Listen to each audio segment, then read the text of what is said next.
تعالى اقول لك ازاي تاكل احلى وارخص اكله سمك هنا في اسكندريه.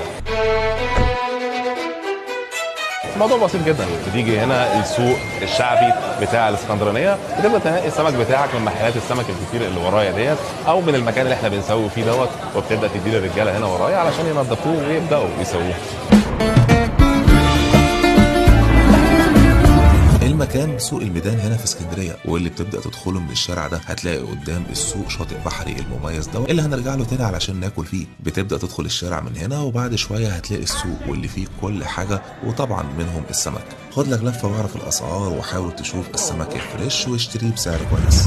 هنا في السوق هتلاقي اماكن كتير لتسويه السمك. انا دايما بتعامل مع الناس ديت، باقي المحلات كويسه لكن هو تعود عندهم كل طرق التسويه سواء على الجريل او طاجن داخل الفرن. هنا المرحله الاخيره وهي اللي بيستوي فيها السمك بعد ما بيتنضف جوه، وبعد ما بتشتري طبعا من اي مكان في السوق هنا او من عند الناس ديت ان هم كده كده عندهم سمك هنا.